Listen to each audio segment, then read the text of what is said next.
Vande Mataram all of you. मैं पटेल मेघना। आज मैं आपको 9th विषय Gujarati second language chapter number 80 दीकरीनी विदाई आपको मैं वो समझाने का प्रयत्न करूँगी। आपको हिंदी और गुजराती दोनों ही लैंग्वेज में बताने का मैं पूरा का पूरा प्रयत्न करूँगी। हमारे जो काव्य का शीर्षक है दीकरीनी विदाई, यानी विदाई वेड़ा जो है, जब शादी होने के बाद जब एक बेटी की घर से विदाई होती है उस समय के अंदर उसके परिवार के सदस्यों की क्या स्थिति होती है, उसका सुंदर चित्रण यहाँ पर अनिल चावड़ा जो हमारे एक कवि है उन्होंने इस गीत काव्य के अंदर, जिसका साहित्य प्रकार है गीत काव्य, इस काव्य में हमें बताया गया है। पहले हम कवि परिचय पढ़ लेंगे। अनिल चावड़ाનો जन्म 10/5/1985। અનિલ પ્રેમજીભાઈ ચાવડાનું જન્મસ્થળ સુરેન્દ્રનગર જિલ્લાના લખતર તાલુકાના કારેલા ગામ. તેઓ મુક્ત રીતે લેખનનું કામ કરતા હતા. સવાર લઈને તેમને કાવ્ય સંગ્રહ છે. એક હતી વાર્તા, તેમને કથા સંગ્રહ પણ છે. મોર્નિંગ ફૂલ જર્ની તેમનો નિબંધ સંગ્રહ છે. એમણે કાવ્ય સંગ્રહ લખ્યો છે, તેમણે કથા સંગ્રહની પણ રચના કરી છે અને તેમણે નિબંધ સંગ્રહની પણ રચના કરી છે. સુખ દુઃખ મારી દ્રષ્ટિએ, શબ્દ સાથે મારો સંબંધ, પ્રેમ વિશે, આકાશ વાવનાર, આચરે તે આચાર્ય, તેમના ચિંતન લક્ષી નિબંધોના પુસ્તકો છે. એ સુંદર મજાની પુસ્તકોની રચના કરનાર અનિલ ચાવડા છે. એમને साहित्य अकादमी दिल्ली युवा पुरस्कार थी सम्मानित थया हता। यानी हमारे अनिल चावड़ा एक ऐसे कवि है, ऐसे लेखक है, ऐसे काव्य संग्रह के रचयिता है जिनको साहित्य अकादमी और दिल्ली पुरस्कार भी उनको सम्मानित किया गया था। दीकरीनी विदाईना कारणे घरनी परिस्थिति अने संवेदन गीतना मधुर लयमां आ रचनामां मुकाया छे। लग्न पछी दीकरीनी विदाई थता घरमां अने शेरीमां व्यापी वळतो एक खालीपो आ गीतनुं मुख्य संवेदन छे। જે દીકરીએ એના સ્નેહથી ઘર તથા શેરીને હૂંફથી જોડવાનું કામ કર્યું છે, તેના જવાથી ગોખેથી જાણે દીવો ચાલી ગયો હોય એવું અનુભવાય છે. દીકરી એ ઘરનું અજવાળું છે, એ મહેંદી મૂકીને અન્યત્ર ચાલ્યું ગયું છે. એનો અભાવ સ્વજનોને વ્યથિત કરે છે. ઘરના આંગણામાં કરાતી રંગોળીમાં હવે પહેલાં જેવી ભાત પડશે નહીં, કારણ કે દીકરી ચાલી ગઈ છે. દીકરીની વિદાયથી ઊભા થતા ખાલીપાનું કરુણ સુંદર ચિત્ર આ ગીતમાં આપણે અનિલ ચાવડાએ બતાવ્યું છે કે એક દીકરી જ્યારે ઘર છોડીને સાસરે જાય છે ત્યાર પછીનું ઘર શું કહે છે, એના પરિવારના સદસ્યો શું વિચારે છે, એ સુંદર મજાનું ચિત્ર આ ગીત કાવ્યની અંદર અનિલ ચાવડાએ કર્યું છે. કાવ્ય પંક્તિ કે દ્વારા મેં આપકો એ સમજાતી. આટલા વર્ષો જેણે રાખ્યું ઘર હું ફાડું, મહેંદી મૂકી ચાલ્યું આજે ઘરનું રે અજવાળું. કે આટલા વર્ષો કે જન્મથી અત્યાર સુધી મારી આ દીકરીએ ઘણા વર્ષો સુધી પોતાના પ્રેમ અને નાના મોટા કાર્યોથી ઘરમાં પ્રેમભર્યું વાતાવરણ બનાવ્યું હતું. દીકરી ઘરમાં હતી એટલે સુખ, સંપત્તિ, પ્રેમ, સાંત્વના એ બધાનો જ અનુભવ થતો હતો. યાની સબકા અનુભવ હોતા था. દીકરી બધાને ખૂબ પ્રેમ કરતી, યાની બેટી सभी को प्यार से रखती थी, प्यार करती थी. કે ઘણા વર્ષો સુધી અમારી આ દીકરીએ ઘરને હુંફાળું એટલે કે સ્નેહસભર રાખેલું હતું. એ દીકરીના લગ્ન થતાં જ આજે તે હાથે મહેંદી મૂકીને અને સાથે સાથે આ ઘરનું અજવાળું એટલે પ્રકાશ, સુખ, શાંતિ, હૂંફ લઈને સંસારે વિદાય થાય છે. कि हमारी दीकरी यानी मेरी जो बेटी है जन्म से अभी तक हमारे पूरे परिवार को बहुत प्यार से उन्होंने एक संजो कर रखा है. उन्होंने हर एक कार्य प्यार से किया है कि पूरे वातावरण को वो सुगंध फैलाती थी. लेकिन आज जो दीकरी मेरे घर को शांत करती थी, सुख देती थी, प्रेम देती थी और प्रेम की अनुभूति करवाती थी, आज वो प्रेम की एक हूप हमारे तक छोड़कर अपनी संसार की ओर यानी विदाई लेकर वो जा रही है. जो हमारे घर का उजाला है, जो हमें प्रकाशित करता है, जो हमें सुख देता है, जो हमें शांति देता है, जो हमें हित देता है, वही आज मेरी बेटी जो है ससुराल जा रही है. ऐसी बात ये दो काव्य पंक्ति के अंदर बताइए. आगे देखते हैं. દીકરી જાતા એમ લાગતું ગયો ગોખથી દીવો, ને સંધાય હવે આ ફળ્યું ગમે એટલું શીવો. જેની પગલી પડતા સગડે થઈ જતું રજવાડું, મહેંદી મૂકી ચાલ્યું આજે ઘરનું રે અજવાળું. કે મહેંદી મૂકી ચાલ્યું આજે ઘરનું એ અજવાળું. कि इस काव्य पंक्ति के अंदर हमें बताया है કે અમારી આ વહાલસોઈ દીકરીની વિદાય સાથે અમારા ગોખનો દીવો જતો રહ્યો એમ લાગે છે, કે હૃદયનો એક ટુકડો કશે જતો રહ્યો હોય છે એવું લાગે છે. અને દીવો જતાં ઘરમાં અંધારું ફેલાઈ ગયું છે.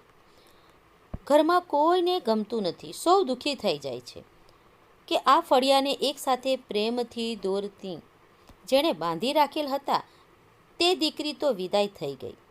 પ્રેમની દોરમાં જતાં ફળિયું સૂન્યું થઈ ગયું. હવે તેને ફરીથી સજીવ કરી શકાશે નહીં, કારણ કે દીકરી જ ફળિયાને સાંધી રાખતી હતી, એક પરિવાર તરીકે રાખતી હતી. હવે ફળિયાને ગમે તેમ કરો પણ ફરીથી તે સાંધી શકાશે નહીં. એમ કહ્યું છે कि मेरी ये बहुत ही लाड़कोर से बड़ी हुई मेरी दीकरी आज विदाई लेकर चली गई है, कि जैसे हमारे घर से एक अंश चला गया हो, जैसे मेरे हृदय का एक टुकड़ा कहीं चला गया हो. जो मेरे घर को पूरा उजाला देती थी वह उजाला आज किसी और के घर को उजाला करने के लिए चला गया और मेरा घर अंधकार में छा गया है. आज सब बहुत ज़्यादा दुखी है, सभी को कुछ न कुछ परेशानी है ऐसा लग रहा है. क्यों? आज मेरी बेटी ससुराल चली गई है, जो आज तक मेरी गली मोहल्ला को प्यार से रखती थी, संजो कर रखती थी, एक मोती की माला के समान सबको इकट्ठा रखती थी. आज वो मेरी बेटी विदाई लेकर ससुराल जा रही है, नया संसार बिसा रही है. कि आज मेरा घर तो सूना हो गया है, मेरा हृदय भी सूना हो गया है और मेरी गली मोहल्ला भी आज सूना हो गया है. क्योंकि आज मेरी बेटी जो है सभी सपनों को संजोकर वो अपना घर बसाने के लिए मेरे घर का उजाला दूसरे घर को प्रज्वलित करने के लिए चली जा रही है. ભલે તમે ગમે તેટલો એને પ્રયત્ન કરો, સીવાનો પ્રયત્ન કરો, તે બધા નિષ્ફળ જવાના છે. આ દીકરીની પગલી પગલીએ જાણે નાનું રજવાડું આવ્યું હોય તેમ સર્વત્ર આનંદ, ખુશી, ઉત્સાહ અને ઉમળકાનું વાતાવરણ છવાઈ ગયું. એવી આ દીકરી આજે મહેંદી મૂકીને ઘરનું અજવાળું खुशी लेने विदाई थाय छे. कि हम कितना भी प्रयत्न क्यों न करेंगे इस एक प्रसंग को सीने का, लेकिन वो प्रसंग को सिर्फ मेरी बेटी ही सी सकती है. कि इस सब को हम निष्फल रहेंगे. कि एक जब उसने जन्म लिया था और धीरे धीरे पापा पगली भर रही थी, धीरे धीरे चल रही थी, पूरे वातावरण को उन्होंने मोहित कर दिया था अपनी पायलों की झनकार से. आज वही पायलों की झनकार से अपने घर का उजाला आज दूसरों के घर को भी प्रज्वलित करने के लिए जा रहा है. कि पूरे वातावरण में दुख की है लागनी, लेकिन सुख समृद्धि लाएगी और आनंद, खुशी, उत्साह से नए वातावरण का वो निर्माण करेगी. क्योंकि आज मेरी बेटी जो है वो हाथों में सुंदर मेहंदी लगाकर मेरे घर का एक उजाला जो है वो दूसरों के घर को प्रज्वलित करने के लिए विदाई ले रही है, घर संसार नया बना रही है. आगे, રંગોરીમાં પડશે નહીં રે પહેલાં જેવી વાત, દૂર દૂર રે ચાલી જશે ઘરની આ મીરાત. મીરાત યાની ધન સંપત્તિ. આંસુથી ભીંજાશે સૌની આંખોનું પરવાળું, મહેંદી મૂકી ચાલ્યું આજે ઘરનું રે અજવાળું. કે રંગોળીમાં પહેલી જેવી ભાત નહીં પડશે. કે હવે અમે ઘરના ફળિયામાં રંગોળી પૂરીશું, પણ દીકરી જેવી રંગોળીમાં વિવિધ ભાત પાડવી એ ભાત હવે અમારાથી પડશે નહીં. અમારા ઘરની આ મિલકત, અમારા ઘરનો આ વૈભવ હવે અમારાથી દૂર દૂર ચાલી ગયો છે. હવે તો અમારી આંખોની પાપણો આંસુથી ભીંજાઈ ગઈ છે. ખૂબ જ રડવું આવે છે. અમારા ઘરનું અજવાળું સુખ સાથે મહેંદી મૂકીને આજે વિદાય લઈ રહ્યું છે. कि रंगोली में હવે पहला જેવી यानी रंगोली घर आंगन के अंदर जब रंगोलियाँ दिवाली के त्यौहार के कोई विविध प्रकार के जो त्यौहार आते हैं जब हम बनाते हैं, जो मेरी बेटी रंगोली बनाती थी, जो आकार देती थी, वो विविध प्रकार के आकार अब नहीं बनेंगे.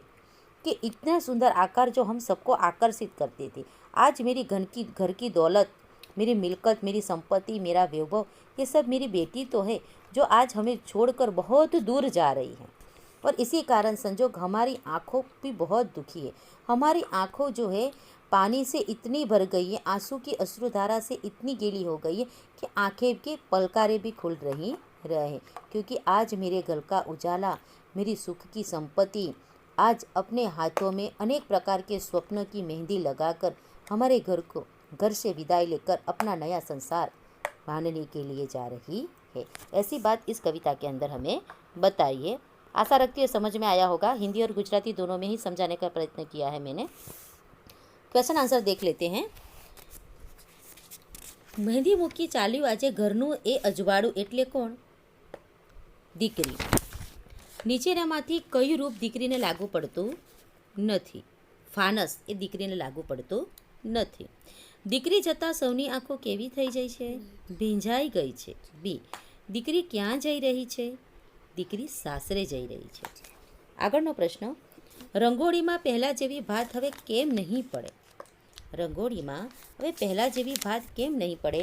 કારણ કે કવિ કહે છે આપણે કે દીકરી સાસરે જવાથી બહુ ઉદાસ લાગે છે. દિવાળીના દિવસોમાં કે કોઈ ઉત્સવમાં પ્રસંગે દીકરી આંગણમાં વિવિધ પ્રકારની ભાત એટલે રંગોળી બનાવતી હતી. પણ હવે એ દીકરી તો પરણીને સાસરે જવાની છે, તો એના જેવી રંગોળી પહેલાં જેવી ભાત આપણે આંગણમાં પડશે નહીં, અને એના જ કારણે કવિ પોતાનું દુઃખ અનુભવે છે. આગળનો પ્રશ્ન, દીકરીને ઘરનું અજવાળું કેમ કહેવામાં આવે છે? કે પ્રાચીન સમયની અંદર ભારતીય સંસ્કૃતિની અંદર પણ કહેવામાં આવ્યું છે કે ઘરમાં ગોખલા રહેતા હોય.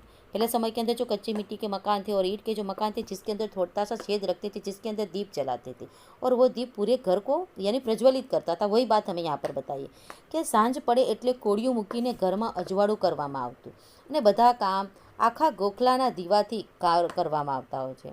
કે દીકરીને કવિ ગોખનો દીવો એટલે શરીરનું હૃદયનો એક ટુકડો કહ્યો છે. એના જ કારણે ઘણા બધા એવા સ્વપ્નો સાકાર થતા હોય છે. દીકરી નાનપણથી જ ગોખમાં દીવો પેટાવે છે અને ઘરના લોકોને કાલી કાલી સરસ મજાની મીઠી બોલોમાં નાના નાના કામોથી આનંદમાં રાખે છે. બધા સાથે હળીમળીને રહે છે અને લોકોને હળીમળીને રાખે છે. એની હાજરીથી સૌ પ્રસન્ન રહે છે. એટલે કવિ દીકરીને ઘરનું અજવાળું કહે છે. આગળનો પ્રશ્ન સવિસ્તાર ઉત્તર છે. દીકરી વિદાયની વેદના કાવ્યને આધારે વર્ણવો. કે દીકરી વિદાય દરેક માતા પિતાને મન ખૂબ આકરી અને દુઃખદાયક રહી છે. દીકરીની વિદાયથી ઘરમાં અને શેરીમાં ખાલીપો ફરી વળે છે, એટલે ખાલી થઈ જાય છે અને આખી ખાલીપો આ ગીતનું મુખ્ય સંવેદન છે. દીકરી વિદાયથી ઘરનું અજવાળું અને વૈભવ ચાલ્યો ગયો એમ લાગે છે. રંગોળીની ભાત હવે પહેલાં જેવી નહીં બને એમ પણ કવિ નિરાશામાં કહે છે. દરેકની આંખો ખૂબ આંસુથી ભીંજાઈ ગઈ છે અને કવિને પણ ખૂબ દુઃખ છે, કારણ કે સમગ્ર વાતાવરણ દુઃખી છે. દીકરીની વિદાયથી સર્વત્ર દુઃખ અને નિરાશા છવાઈ ગઈ છે કે લોકોનું હૃદય ખાલી થઈ ગયું છે. કે દીકરી જાતા એમ લાગતો ગયો ગોખતી દીવો. કે દીકરી જતાં એમ લાગે છે કે હૃદયનો એક અંશ એક ટુકડો કશી તૂટી પડ્યો છે, કારણ કે દીકરી ઘરનું અજવાળું હોય છે.